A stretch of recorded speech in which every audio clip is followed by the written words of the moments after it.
요한복음 7장 1절에서 9절까지의 말씀 한 절씩 교독하고 마지막 절 합독하시도록 하겠습니다.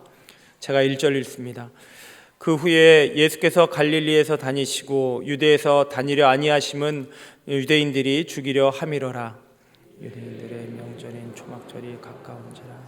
그 형제들이 예수께 이르되 당신이 행하는 일을 제자들도 보게 여기를 떠나 유대로 가소서.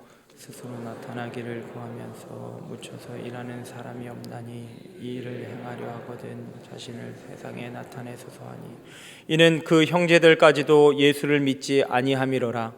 예수께서 이르시되 내 때는 아직 이르지 아니하였거니와 너희 때는 늘 준비되어 있느니라. 세상이 너희를 미워하지 아니하되 나를 미워하나니 이는 내가 세상의 일들을 악하다고 증언함이라. 너희는 명절에 올라가라. 내 때가 아직 차지 못하였으니 나는 이 명절에 아직 올라가지 아니하노라. 같이 읽습니다. 이 말씀을 하시고 갈릴리에 머물러 계시니라. 아멘. 호랑이는 죽어서 가죽을 남기고 사람은 죽어서 이름을 남긴다라는 그런 속담이 있죠. 이 속담은 명예의 중요성을 우리에게 얘기해주는 그런 속담입니다. 그런데 이 속담이 우리에게 주는 뉘앙스가 있습니다. 그것은 바로 세상에 자기 이름을 드러내는 것이 중요하다라는 뉘앙스입니다. 하지만 우리 성도님들께서 잘 아시다시피 이것은 성경에 나타난 우리 인생의 목적과는 그 가치관이 좀 다르죠. 그럼 성경이 말하는 인생의 목적은 무엇이냐? 그것을 잘 보여주는 본문이 로마서에 있습니다. 로마서 14장 7절 8절 말씀인데요.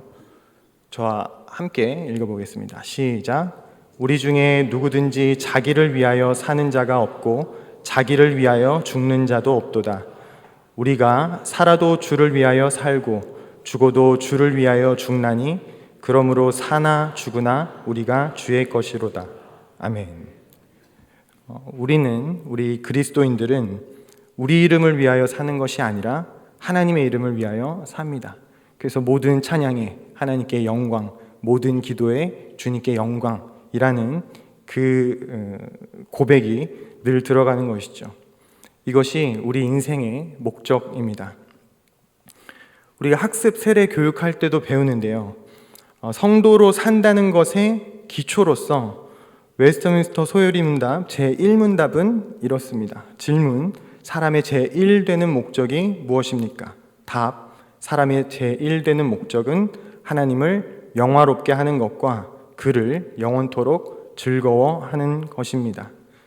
우리 존재의 목적이 하나님을 영화롭게 하는 것과 하나님을 즐거워하는 것이다 라는 고백이죠.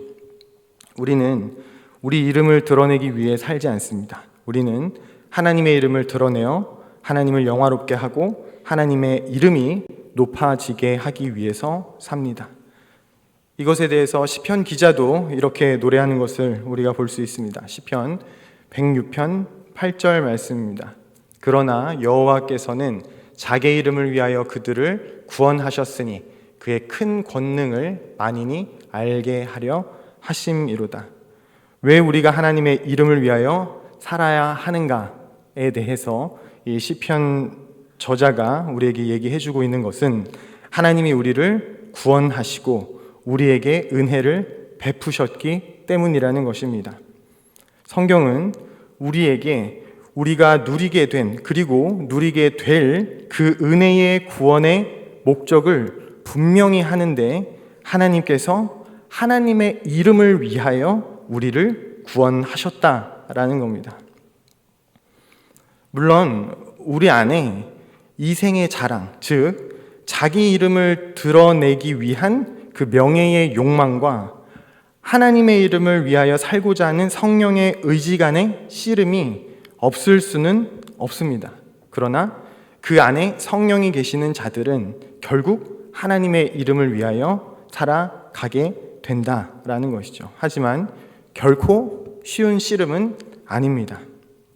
그래서 하나님은 하나님 자신의 이름을 위하여 우리를 구원하실 뿐만 아니라 우리를 그렇게 살아갈 수 있도록 인도하기까지 하신다라고 또 시편 기자가 노래한 것을 볼 수 있습니다. 23편 3절 말씀입니다. 내 영혼을 소생시키시고 자기 이름을 위하여 의의 길로 인도하시는도다.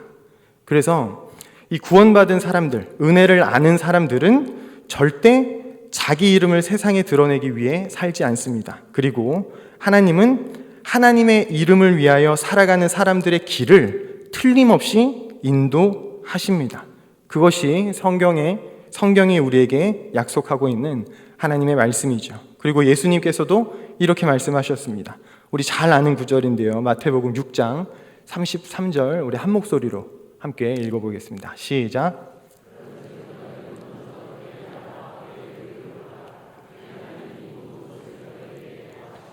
아멘. 하나님의 나라와 의를 구하면, 즉 하나님의 이름을 위하여 살면 우리에게 모든 것을 더하심으로 우리의 길을 지키고 보호하시며 인도하시겠다라는 그런 예수님의 약속인 것이죠. 이 말씀을 하신 예수님도 철저하게 이 진리를 따라 살았습니다. 그리고 오늘 함께 보신 이 본문은 요한복음에서만 기록하고 있는 내용으로 예수님의 친형제들과 나눈 대화를 기록하고 있습니다. 그 대화의 내용을 통해서 우리는 자기 이름을 드러내기를 바라는 예수님의 동생들과 그것을 거부하시는 예수님을 볼 수 있죠. 오늘 저희가 읽었던 이 7장의 본문을 좀 더 자세히 살펴보기 위해서 이전에 함께 나눴던 요한복음의 문맥을 잠깐 살펴보려고 합니다. 먼저 5장에서는 예수님이 예루살렘 지역에서 38년 된 병자를 고쳐주셨습니다. 그런데 그 이적을 행한 그날이 안식일이라는 이유로 종교 지도자들의 미움을 사게 됩니다. 그리고 안식일에 병자를 고치신 것뿐만 아니라 예수님께서는 그 일을 행하실 때 하나님을 아버지라고 부르셨는데, 그것이 당시 예수님이 메시아인 것을 믿지 않는 이 종교 지도자들에게는 큰 신성모독으로 여겨졌었죠. 그래서 그들은 예수님을 죽이기로 결심합니다. 우리 요한복음 5장 18절 말씀 함께 읽어보겠습니다. 시작.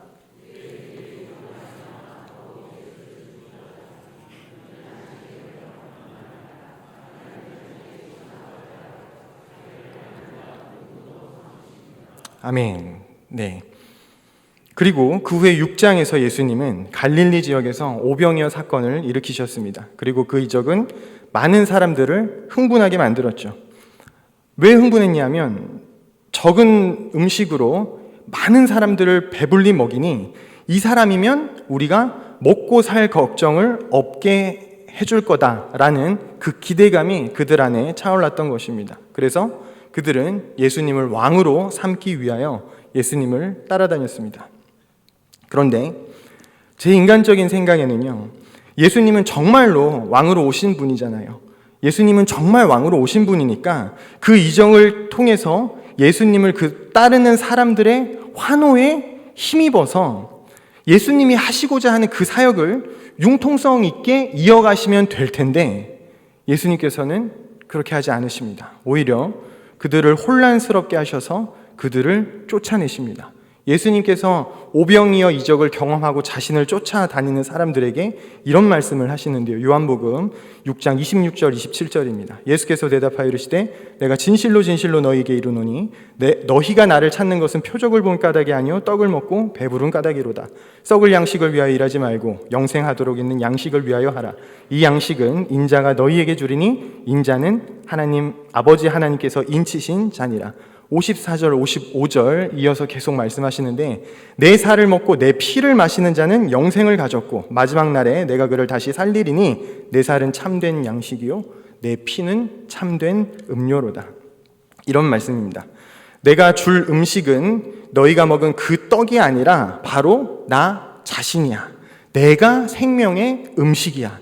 너희는 내 살과 피를 마셔야 살 수 있어. 잠깐 사는 거 말고 영원히 사는 거 말이야. 내가 그 음식을 너희에게 줄게. 이 말씀이 지금 이 말씀을 보는 우리에게는 무슨 의미인지 잘 이해가 되지만 당시 청중들에게는 굉장히 불친절한 말씀이었습니다. 나를 먹고 나를 마셔야 한다라는 예수님의 가르침은 이전에 없던 괴이한 가르침이었죠. 그래서 어떤 결과가 나타났느냐? 많은 사람들, 심지어 제자들까지도 예수님을 다 떠났다라고 성경은 기록합니다. 요한복음 6장 60절입니다. 제자 중 여럿이 듣고 말하되 이 말씀은 어렵도다. 누가 들을 수 있느냐 한데 66절입니다. 그때부터 그의 제자 중에서 많은 사람이 떠나가고 다시 그와 함께 다니지 아니하더라. 이게 6장까지의 내용입니다. 그리고 오늘 본문인 이 7장인데요.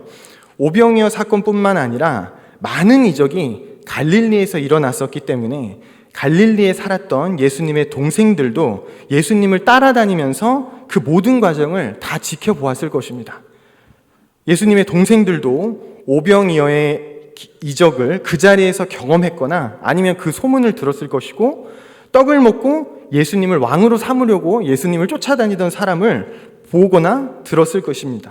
그뿐만 아니라 예수님께서 예수님을 쫓아다니는 그 사람들을 내 살과 내 피를 먹고 마셔라 라는 해괴한 가르침으로 이 모든 사람들을 물리쳐 버리는 것 또한 예수님의 동생들은 듣거나 보았을 것입니다.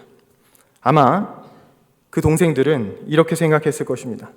아니, 사람들이 자기를 왕으로 삼으려고 하면 자연스럽게 가만히 그 인기를 받아들여서 자기 이름을 높이고 왕 대접 받으면서 하던 사역을 계속하면 될 텐데, 또 형이 왕이면 우리도 가족이니까 왕의 가족이 돼서 우리 이름을 높이고 우리도 대접받을 수 있었을 텐데 도대체 왜 엉뚱한 소리를 해서 사람들을 다 물리치지? 동생들은 답답했을 겁니다. 그들의 마음은 예수님을 떠나간 사람들의 마음과 같았을 것입니다. 그런데 예수님의 혈육이기 때문에 이 동생들은 예수님을 떠날 수도 없었겠죠. 그래도 동생들은 예수님께 그 신비한 능력이 있다는 것은 알고 있기 때문에 오늘 본문에서 다시 한번 예수님께 너의 이름을 높여라 라고 제안하는 것을 볼 수 있습니다. 요한복음 7장 2절 3절 내용입니다. 유대인의 명절인 초막절이 가까운지라 그 형제들이 예수께 이르되 당신이 행하는 일을 제자들도 보게 여기를 떠나 유대로 가소서. 초막절에 유대로 가자고 예수님께 요청을 했던 것입니다. 초막절은 유대인들이 약속의 땅에서 추수한 그 수확물을 감사하고 광야 시절을 기억하면서 현재에 감사하기 위해서 지키던 절기였죠. 그래서 초막절이 되면 모든 유대인들은 예루살렘의 성전에서 예배를 드려야 했기 때문에 동생들은 모든 유대인들이 모이는 유대로 가자고 요청을 하고 있는 것입니다. 예수님의 이름을 드러낼 절호의 기회였다고 생각했던 것이죠. 갈릴리에서는 형이 바보처럼 자신을 왕으로 모시겠다는 사람을 뿌리쳤지만 형이 가진 그 능력이면 다시금 사람들을 모을 수 있었을 것 같았던 것입니다. 형이 하는 일이 나쁜 일도 아닌데 좋은 일인데 도대체 왜 숨어서 사역을 하는지 동생들은 전혀 이해할 수 없었을 것입니다. 그래서 답답해하면서 형에게 이렇게 이야기하는 것입니다. 요한복음 7장 4절 함께 읽겠습니다. 시작.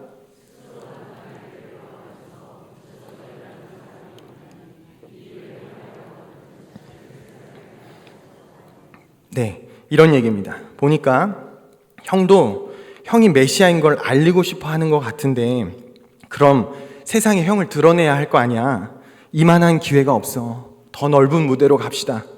갈릴리에서 보여줬던 그 인기면 종교 지도자들도 예루살렘에서 형을 어떻게 할 수 없을 거야. 형의 이름을 어서 드러내라 라는 말이죠. 그러나 예수님께서는 자기 이름 드러내기를 거부하십니다. 요한복음 7장 6절입니다. 예수께서 이르시되 내 때는 아직 이르지 아니하였거니와 너희 때는 늘 준비되어 있느니라. 여기서 예수님이 말씀하시는 것은 중의적으로 해석됩니다. 때라는 표현은 원어로 카이로스인데요. 이 카이로스는 적절하고 알맞은 때를 의미하는 그런 단어입니다. 이 예수님의 때가 이르지 않았다는 말은 동생들에게는 함께 초막절을 지키기 위해 예루살렘으로 가기에 적절하지 않은 때라고 이해되었지만, 예수님께서 이 말씀을 하신 것은 하나님의 사역, 곧 십자가를 짊어지기에는 알맞지 않은 때라는 의미의 말씀이었습니다. 그리고 다음 구절에서는 하나님의 때를 따라 사는 예수님과 사람의 때를 따라 사는 사람들의 차이를 예수님께서 말씀하십니다. 요한복음 7장 7절 8절입니다. 우리 함께 읽겠습니다. 시작.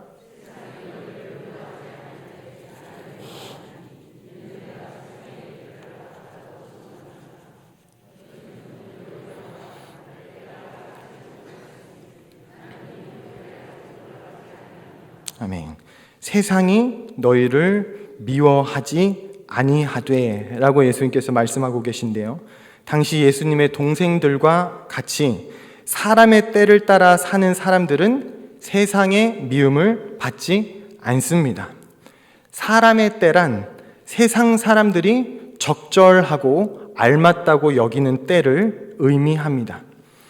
이 동생들과 같은 세상 사람들은 자신이 하고 싶을 때 하고 싶은 대로 하는 방식으로 세상을 살아갑니다. 그것을 이제 예수님께 적용하여 형이 사람들을 가르치면서 스스로 나타나기를 구하고 있으니 기왕에 하는 거 사람들의 몰리는 초막절에 가서 기적을 행하고 형의 인기가 높아졌을 때 인기를 독차지하는 방법을 사용하라라는 겁니다. 예수님의 이름을 높이기 위한 지극히 상식적이고 계획적인 방법입니다. 그리고 그런 방식, 자기 이름을 드러내는 방식으로 살아가면 세상의 미움을 받지 않는다라고 이야기를 하고 계신 것이죠. 왜냐하면 세상은 그와 같은 방식에 익숙해져 있기 때문입니다. 그래서 이질감을 느끼지 않고 오히려 자기 이름을 드러내는 사람에게 박수를 보내죠. 그러나 예수님은 세상의 방식대로 살지 않으셨습니다. 예수님은 자신이 하고 싶은 대로 하지 않으셨습니다. 예수님은 하나님께서 시키시는 대로 하시면서 세상의 방식, 그러니까 자기의 이름을 드러내기 위해 살아가는 자들의 악함을 지적하시고 하나님의 이름을 드러내는 방식대로 사셨습니다. 그리고 이렇게 살아갈 때 예수님이 메시아이시니까 예수님이 메시아로 드러나고 높아져야 합니다. 높아져야 할 텐데 이 메시아로서 예수님이 드러나고 인정받는 그 타이밍과 방법은 예수님이 아니라 오롯이 하나님께 달려있게 되는 것이죠. 그래서 당시 예수님은 세상의 미움을 받으셨습니다.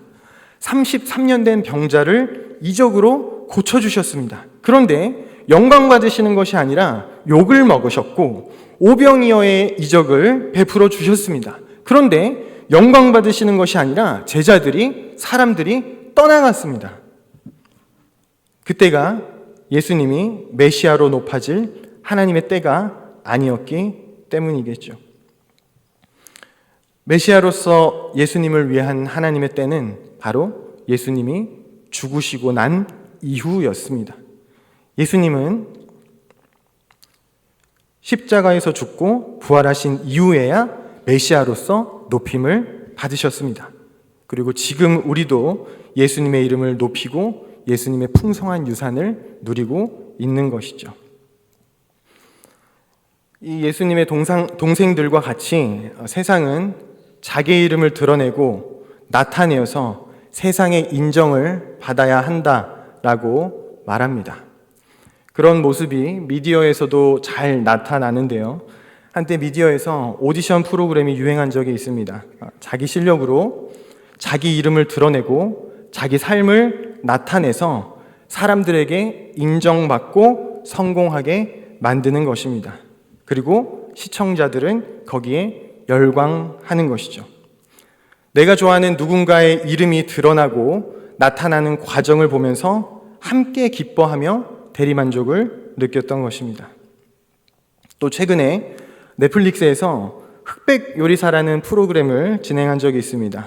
이 프로그램을 통해서 세상이 자기 이름을 드러내는 것을 얼마나 중요하게 여기는지 보여준 바 있습니다. 다수의 흑수저 요리사들의 이름은 공개하지 않고 소수의 백수저의 이름은 공개해서 요리 대결을 통해 우승해야지만 이 흑수저의 이름을 공개해주는 그런 프로그램이었습니다.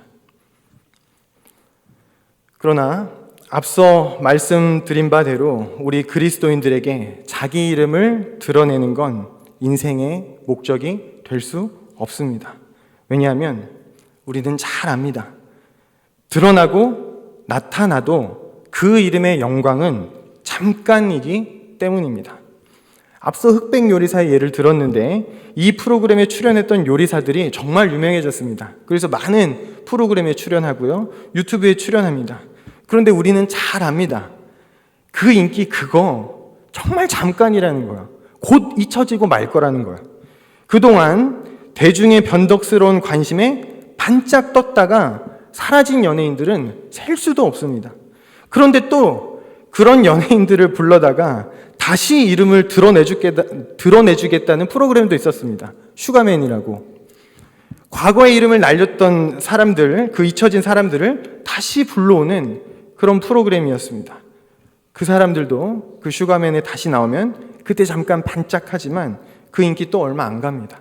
대부분 그냥 추억팔이에 지나지 않았죠. 우리가 아무리 높아지려고 해도 우리 이름이 드러나는 건 잠깐입니다. 그래서 그것은 우리 인생의 궁극적인 목적이 될 수 없습니다.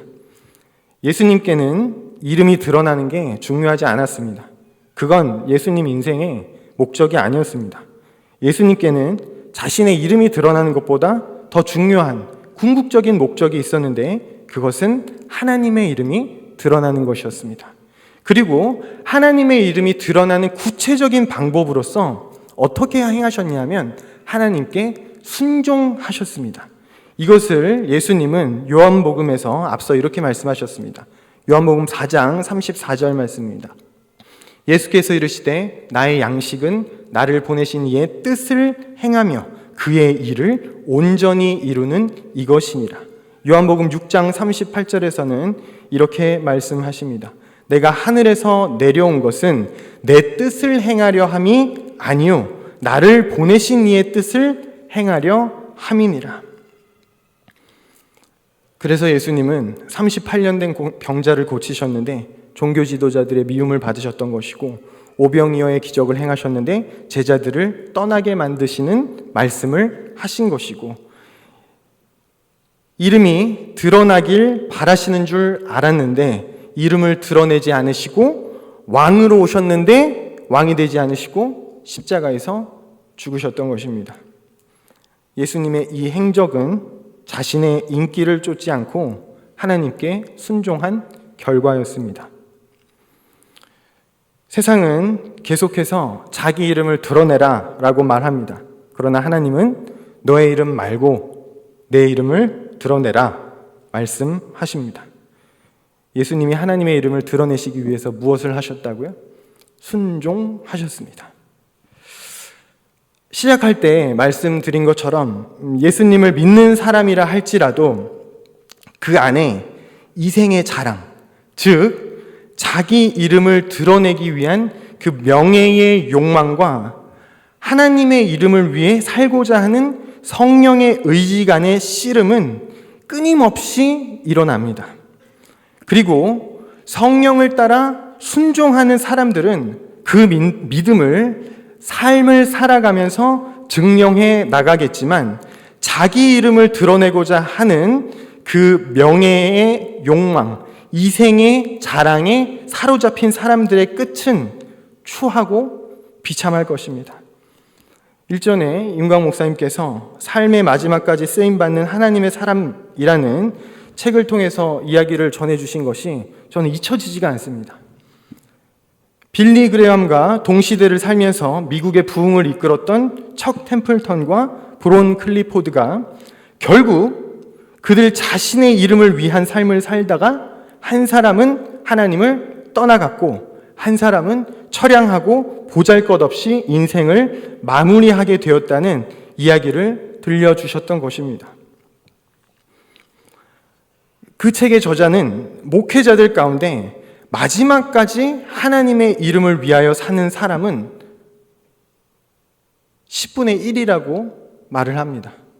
10명의 목회자들 가운데 1명만이 마지막까지 하나님의 이름을 위하여 산다라는 것을 통계적으로 보여주는 것이죠. 그리고 이 수치는 우리 안에 그 자기 이름을 드러내고자 하는 욕망과 하나님의 이름을 높이고자 하는 성령의 의지가 그 씨름이 얼마나 치열한지를 우리에게 보여주는 그런 수치라고 생각합니다.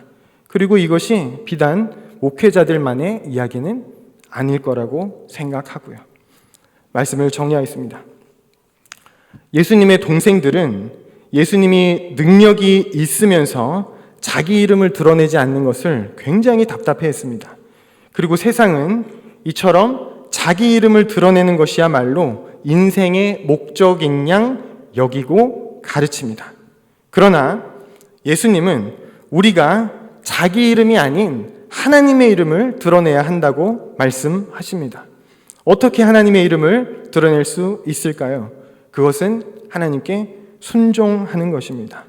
예수님께서도 자기 이름을 드러내는 삶을 살지 않고 순종하심으로써 끝까지 순종하심으로써 십자가에서 죽으셨습니다. 십자가에서 죽으신 이후에야 예수님은 그 이름이 드러나게 되었습니다.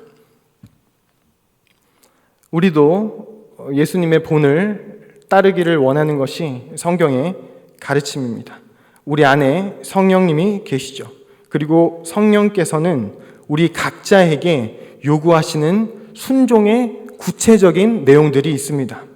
우리 각자의 사정만큼이나 우리 순종의 내용들은 다양할 것입니다. 그러나 한 가지 공통점이 있는데 그 순종을 통해 내 안에 계신 성령께서 나에게 말씀하시는 그 순종을 통해 바로 자기 이름이 아닌 하나님의 이름을 드러내는 결과를 가져온다는 사실입니다. 이 한 주도 자기 이름이 아닌 하나님의 이름을 위하여 성령의 음성에 귀를 기울여 순종하는 성도님들 다 되시기를 우리 주님의 이름으로 축원하겠습니다. 기도합니다. 하나님 아버지, 오늘 또 예수님과 예수님의 동생들의 대화를 통하여 우리가 자기 이름을 드러내는 삶보다 하나님의 이름을 높이는 삶을 살아야 함을 다시 한번 우리의 마음 가운데 되새깁니다. 우리가 주님의 이름을 높이기를 원하노니 우리 안에 계신 성령님, 우리 각자에게 하나님께서 주시는 그 순종의 음성을 들려주셔서 우리의 삶이 주님께 순종함으로 주님의 이름을 높이는 삶이 되게 하여 주시고 그 씨름이 우리 안에 끊임없이 일어날 때에 우리가 승리할 수 있도록 성령님 우리를 붙들어 주시고 인도하여 주시옵소서. 예수님 이름으로 기도드립니다. 아멘.